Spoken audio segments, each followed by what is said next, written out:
El Evangelio está tomado de San Juan.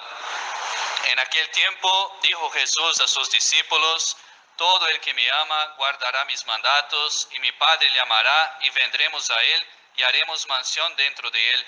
El que no me ama no guarda mis preceptos, y la doctrina que habéis oído no es mía, sino del Padre que me ha enviado. Estas cosas os he dicho estando con vosotros, mas el Consolador, el Espíritu Santo, que os enviará el Padre en mi nombre, Él os enseñará todas las cosas y os recordará todo cuanto os he dicho. La paz os dejo, mi paz os doy, no os la doy como la da el mundo. No se turbe vuestro corazón y tema. Habéis oído lo que os he dicho, me voy y vuelvo a vosotros. Si me amaseis, ciertamente los alegraríais de que me vaya al Padre, porque el Padre es mayor que yo. Y os lo digo ahora, antes que suceda, para que lo creáis cuando llegue el momento. Ya no hablaré mucho con vosotros, pues viene el príncipe de este mundo. Contra mí ciertamente nada puede, pero es necesario que conozca el mundo que amo al Padre, y que, como me ha mandado el Padre, así hago. Pueden tomar asiento. Ante todo, como hay bastante gente nueva que viene por primera vez acá, es buena educación presentarnos qué es esta capilla, quién somos nosotros. Nosotros somos la Fraternidad Sacerdotal San Pío X, una congregación fundada en el año 70 por Monseñor Lefebvre, un obispo francés. Tenemos la gran gracia, por la instrucción de ese mismo obispo, de guardar la misa tradicional, la misa como siempre lo guardó la Iglesia, la misa como rezó el Padre Pío, la misa tridentina, como se llama. Somos una comunidad, vivimos la verdad en Bogotá, somos 4 sacerdotes y un hermano religioso, el Padre Superior que está confesando ahora, Padre Javier Conte, Padre Bernardo Arizaga, un mexicano, ese Padre que vos habla, Padre Juliano de Sousa de Brasil, otro Padre argentino, Padre Pablo Bianchetti, que está en Bogotá ahora, y un hermano de Brasil también, hermano Antonio. Acá venimos a los fines de semana, entonces acá siempre tenemos misa, con la gracia de Dios, el viernes a las 6 de la tarde, el sábado a las 6 de la tarde y domingo 8 de la mañana, como hoy, misa rezada, y a las 10 de la mañana misa cantada. Siempre se confiesa antes de las misas y se reza el rosario también antes de las misas. Eso para los que hoy nos conocen. También, pequeño recordatorio, es siempre bueno recordar, para la comunión y también para veneración del mitón que se va a hacer al final de la misa. Para la comunión especialmente, 3 requisitos: estar en gracia de Dios, es decir, no tener ningún pecado mortal no confesado todavía, conciencia de ningún pecado mortal no confesado, estar bien vestido de manera decente y haber guardado el ayuno eucarístico. Y también para la veneración del mitón, estar bien vestido de modo decente, si posible con el velo también las señoras. Los avisos de la comunidad para esta semana: recordamos a los miembros de la Tercera Orden que el miércoles, viernes y sábado de esta semana son días de témporas, es decir, día de ayuno y abstinencia. También pedimos a los padres que tienen sus hijos en el catecismo que recuerden, para aquellos niños que los niños no los hayan avisado, la contribución para el pago de las fotocopias. Recuerden también los que se inscribieron en el retiro de San Ignacio que el pago de la segunda cuota es el 15 de junio, hasta el 15 de junio. Y pedimos un último aviso, por favor: obedecer y respetar las reglas sobre la modestia en el vestir indicadas ahí en la entrada de la iglesia, eso para todos, que no haya costumbre de usar ni en la calle, mucho menos en la iglesia, short, ropas con escotes, con hombros descubiertos, pantalones ajustados o faldas cortas, es decir, que no cubran las rodillas. La inmodestia en el vestir es un pecado que ofende a nuestro Señor y además es un escándalo para el prójimo. En caso de que haya alguien mal vestido en la iglesia o quiera comulgar, el sacerdote negará la comunión o incluso, llegado el caso, se le pedirá que retirarse del templo. Recuerden también las mujeres que deben usar el velo. Quiero, dice San Pablo, que las mujeres se presenten en trajes honestos, decentes y modestos, vistiendo con recato y modestia. Eso no es una regla nuestra, es una regla general de prudencia, de modestia, para honrar y para respetar hacia nuestro Señor Jesucristo y a su templo, que somos nosotros, y los demás también podemos ser. En nombre del Padre, del Hijo, del Espíritu Santo. Amén. Amados fieles, nuestra congregación tuvo una gracia muy grande, inmensa, de recibir la custodia de esta reliquia, hermosa reliquia del Padre Pío de Pietrelcina, que es uno de sus mitones, es decir, uno de sus guantes que él usaba para cubrir los estigmas que había recibido por gracia de nuestro Señor, para cubrir esas llagas que él tenía en manos, los pies no hacía falta, y también en el costado. Gran gracia y grande gracia hoy que esa reliquia, que normalmente se custodia y se guarda en Argentina y Buenos Aires, estén nos visitando nosotros. Una grande gracia. Gracia también de la divina providencia, que llegó acá esa reliquia en un día tan hermoso como hoy, día de Pentecostés, día que se conmemora la descida del Espíritu Santo sobre la Virgen Santísima y los apóstoles. Y yo les quería hablar de una nota de la Iglesia que es particularmente atribuida al Espíritu Santo, que es la santificación, la santidad. Notas de la Iglesia, ¿por qué? Porque la Iglesia verdadera, la Iglesia católica, se identifica por 4 notas y una de esas notas es la santidad misma. La Iglesia es santa y esa santidad también resplandece en esa misma Iglesia, por lo cual tenemos el Santo Padre Pío también. Muestra esa nota, la santidad de la Iglesia, que esa Iglesia es la única y la verdadera, y la fundada por nuestro Señor Jesucristo. La raíz de esta santidad, que resplandece en sus miembros, en los miembros de la Iglesia, está en el mandato de nuestro Señor, que dijo él en San Mateo: sed pues perfectos, como perfecto es vuestro Padre Celestial. Santidad de la Iglesia misma, que es santa, pero santidad también que convoca a sus miembros a ser santos, santos como el Padre Celestial. Y vemos esa santidad reflejada en la historia de la Iglesia, que el Espíritu Santo alumbra ciertas personas, da gracias especiales, y esas mismas personas son puestas también ellas como lumbreras en la Iglesia, para iluminar, para decir a dónde seguir. De hecho, si uno analiza la historia de cada santo en la Iglesia, siempre tuvo una vocación muy particular. Hizo sí muchas cosas, pero apuntaba la divina providencia a que esa lumbrera, ese santo, indicara un camino o corrigiera un error que se daba en la Iglesia. Para dar algunos ejemplos, San Pablo, por ejemplo, la Iglesia empezaba a desparramarse por el mundo, pero todavía sin esa seguridad de que si iba solo a los gentiles, si iba a los gentiles o solo a los judíos. Y viene San Pablo, el gran apóstol de los gentiles, para mostrar que la Iglesia es católica, es decir, universal, para todos. Después viene un San Agustín, no voy a citar todos los santos de la Iglesia, sino 50 sermones no darían.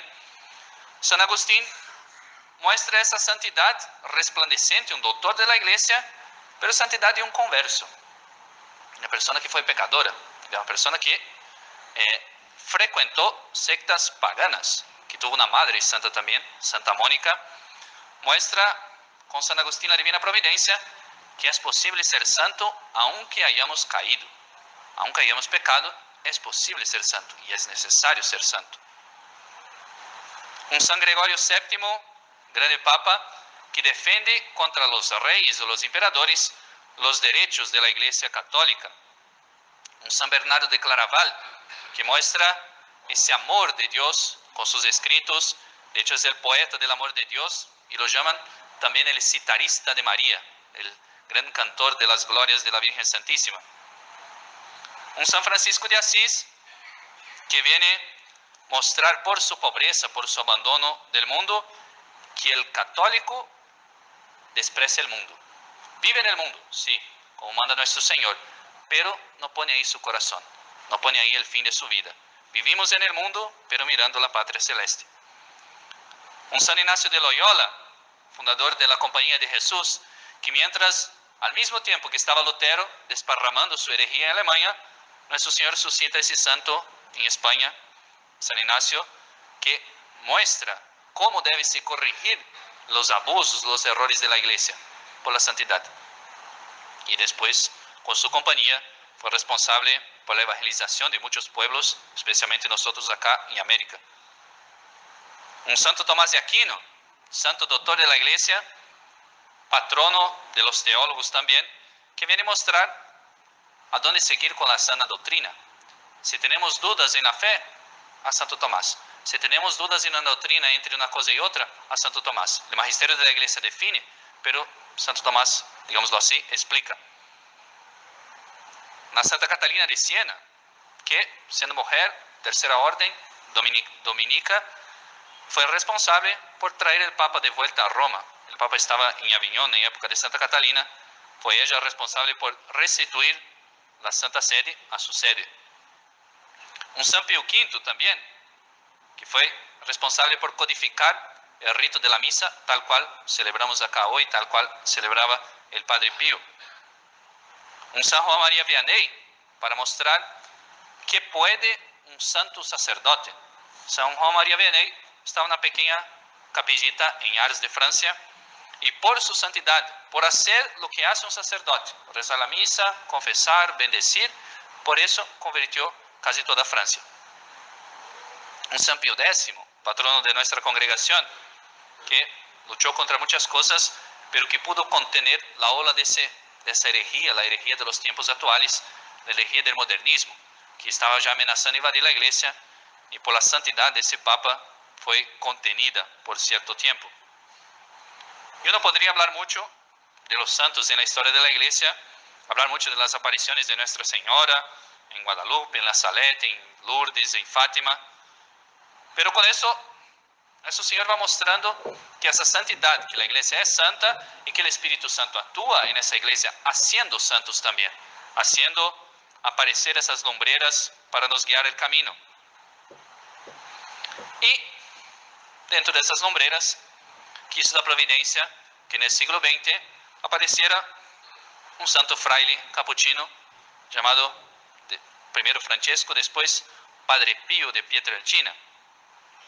Y de hecho, si uno mira la vida del Padre Pío, ve que él también, como todos los santos, atacaba ciertos errores que empezaban a aparecer en la iglesia y que quizá están muy presentes hoy en día, pero que si uno mira la vida de él, ya lo reconoce como error. Para hablar un poco del Padre Pío, nació él el 25 de mayo de 1887, en un pueblo de Italia llamado justamente Pietrelcina, siendo bautizado el día siguiente con el nombre de Francesco Forgione. Desde ya los 5 años de vida decidió consagrarse al Señor, y con esa decisión empezó por un lado ya a tener visiones de la Virgen Santísima y de los santos, y sufrir por otro ya con apariciones y ataques del demonio. Con todo pensaba el Padre Pío, como desde tan temprano ya veía a la Virgen, pensaba que era algo normal, que todos veían a la Virgen, que era una gracia que nuestro Señor otorgaba a todas las personas. Una vez preguntaba a una persona: ¿usted no ve a la Virgen?, decía el Padre Pío. Como la respuesta del interlocutor, obviamente, decía que no. Él le justificaba a su interlocutor diciendo: claro está, usted lo dice por santa humildad. Pensaba él que todo el mundo veía a la Virgen, porque él también veía, siempre, desde los 5 años. A los 14 años decidió consagrarse a Dios en la congregación de los frailes capuchinos, haciendo su entrada en convento el día de la Epifanía. El 10 de agosto de 1910 es ordenado sacerdote, y luego, después de la ordenación, ya empieza él a sentir el dolor en manos y pies y costado, los dolores a donde fueron las llagas de nuestro Señor en la cruz. Aunque en ese momento, luego después de la ordenación, no tenía nada visible todavía no se le aparecían los estigmas. Pero en el septiembre de 1918 recibe ahí sí los estigmas visibles, las llagas de nuestro Señor, como él mismo va a contar después, y cito al Padre Pío: era la mañana del 20 del pasado mes, dice, en el coro después de la celebración de la Santa Misa. Vi delante de mí a un personaje misterioso, semejante a aquel visto la noche del 5 de agosto, cuando recibió ya antes la llaga del costado. Primero recibió la llaga del costado el 5 de agosto, después de manos y pies.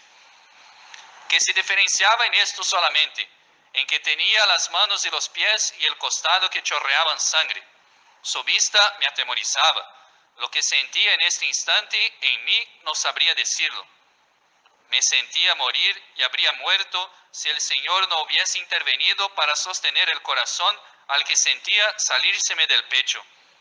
La vista del personaje se retira y yo me di cuenta que manos, pies y costado estaban perforados y chorreaban sangre.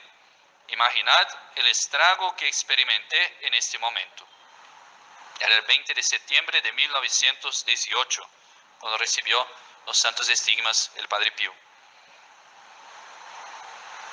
Hablando un poco por su santidad, para sacarnos los frutos de esa santidad, de las verdades que se comenzaban a negar y que la vida del Padre Pío es un testimonio fehaciente de lo que es la verdad católica. La primera verdad es esa que venimos hablando, la misma santidad de la Iglesia, que la Iglesia es santa y hace santos también en el siglo XX. Aunque la Iglesia estuviera en tiempos de Padre Pío enfrentando el apogeo de una de las más grandes herejías de la historia, si no la más grande, el modernismo, herejía que todavía no ha sido derrotada totalmente. Toda la vida del Padre Pío muestra que en medio de borrascas, tribulaciones, crisis, herejías, la santidad visible sigue siendo una nota de la Iglesia, que todavía la Iglesia hace santos. Con lo que la providencia recuerda a nosotros, especialmente, que el deseo de santidad nunca debe aflojar en nuestras almas. No deben ser las tribulaciones que nos dejen de desear sermos santos. Otra verdad que se empezaba a atacar, que se ataca hoy, en tiempos de Padre Pío, es la importancia de la vida espiritual, de la vida del alma. Contra la tendencia que ya empezaba a salir de pensar que la oración es una parte secundaria o adicional de la vida y que lo importante son las obras, lo importante es hacer apostolado. Lo que Don Chotard llamaba la herejía de las obras. La providencia guía a un sacerdote, el Padre Pío, que desde su convento, ahí encerrado en su convento, hace millares de personas retornaren al camino de la verdad, a la verdadera fe, a la fe católica y cambiar sus vidas desde su convento, sin hacer al principio ninguna obra apostólica exterior. Después sí construye su hospital, pero antes de eso ya hace muchas obras por la simple santidad de su vida, para mostrar la importancia de la vida del alma, de la vida de oración. Otro error moderno es de creer que por ser Dios misericordioso ya no son necesarios sacrificios, que el perdón del pecado hace desnecesaria una satisfacción, una reparación al pecado, o que, lo que mucho se dice hoy, ese derecho a ser feliz en esa vida es una prerrogativa de Dios, como si todo el mundo tuviera derecho a ser feliz en esa vida, que acá todos sean felices y contentos. Error moderno. El hecho de que adoramos a un Dios que prefirió morir en la cruz para satisfacer el pecado, para pagar por el pecado, muestra que la misericordia de Dios, que es verdadera y muy profunda y totalmente perfecta, no va en contra de su perfecta también justicia, que quiere el pago por el pecado. Y que Dios haya descargado tantas penas sobre sus santos y sobre el Padre Pío, como los estigmas que le infirió, muestra que el sacrificio es necesario al cuerpo de Cristo. El sacrificio, la mortificación es necesaria a su Santa Iglesia. ¿Cuántas almas, decía Nuestra Señora en Fátima, cuántas almas se condenan porque nadie sufre por los pecadores? Es necesario pago, satisfacción por los pecados. Y eso no hace de Dios un justiciero cruel, hace de Dios justo como es.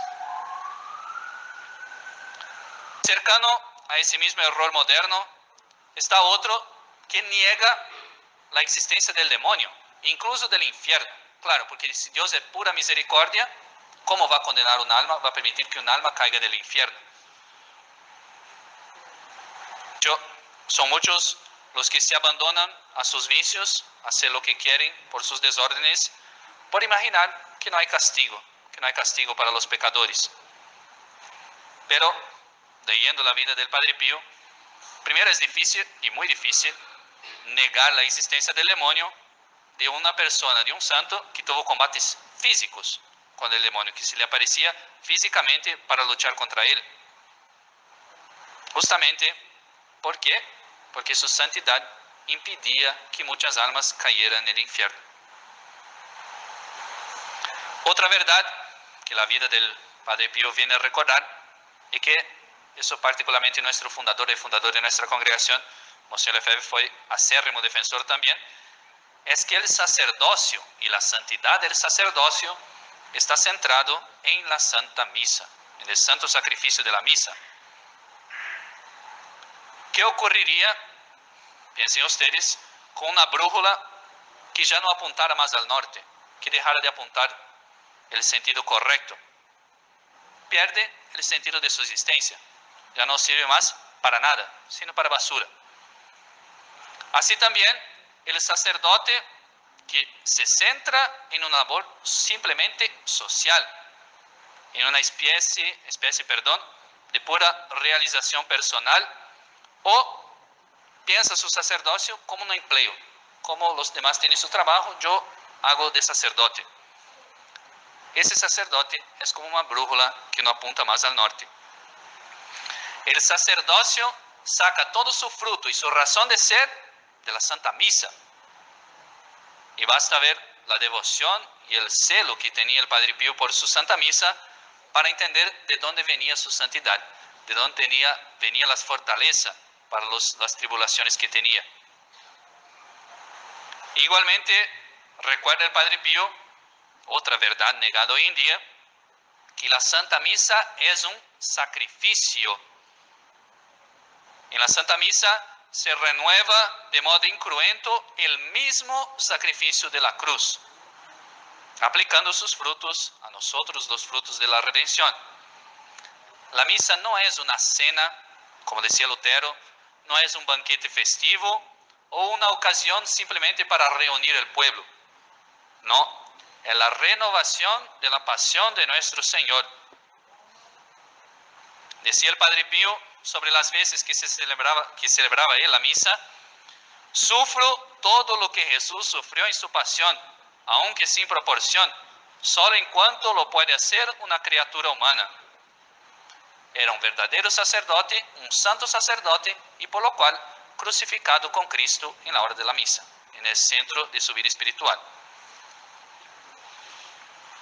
Y a nosotros, que nos invita la Divina Providencia en el día de hoy, es que mantengamos prendido, o lo prendamos si no tenemos, el deseo de la santidad, el deseo de sermos santos.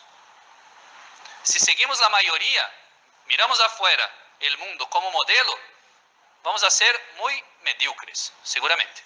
Si miramos al mundo, vamos a ser mediocres. Pero recordemos la palabra de nuestro Señor: entrad por la puerta estrecha, porque ancha es la puerta y espacioso el camino que lleva a la perdición, y muchos son los que entran por ella.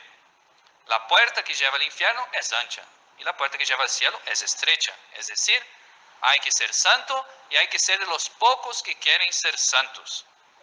No medirnos por los demás.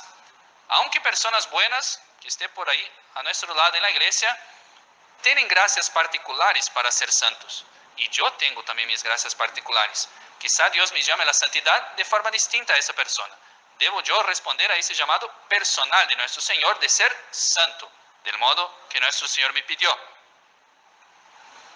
Desapegarse del mundo, del modo de ser del mundo, para ganar el cielo. Al Padre Pío cupo la santidad, esa santidad resplandeciente de los estigmas y de la cruz, en un santo sacerdocio, llevando santamente su sacerdocio. Pero ¿Qué santidad pide nuestro Señor de mí? ¿Será que me pide la santidad del sufrimiento o del apostolado? ¿O quizá la santidad del sacerdocio, de la vida religiosa? ¿A dónde me pide Dios ser santo? ¿En mi trabajo, en mi vida matrimonial, en mi vida religiosa? Quizá en el martirio. ¿Qué santidad pide nuestro Señor de mí? Y que la veneración de esta hermosa reliquia encienda en nuestras almas ese deseo de imitar a este santo sacerdote como él imitó también a nuestro Señor. Y que nos otorgue gracias para en ese día que nos sirvan para un cambio de vida si necesitamos de una conversión o un progreso muy grande en la vida espiritual, un desprecio del mundo y amor por las cosas del cielo, por las cosas celestiales. De hecho, no es ya de pensar que una gracia muy grande, muchos saber en el día de hoy, conocer en el día de hoy, que hay un lugar aquí en Bucaramanga que se celebra la misa como la celebró el Padre Pío. Quizá esa sea la gracia que Él está poniendo delante de ustedes en el día de hoy. Y que la Virgen guíe nuestros corazones hacia la santidad y esa felicidad perfecta del cielo. Dice el Evangelio, los justos brillarán como el sol en el reino de su Padre. Que seamos nosotros de la clase de esos justos que estarán reinando en el cielo junto, Dios mediante, con el Padre Pío. Ave María Purísima. En nombre del Padre, del Hijo y del Espíritu Santo.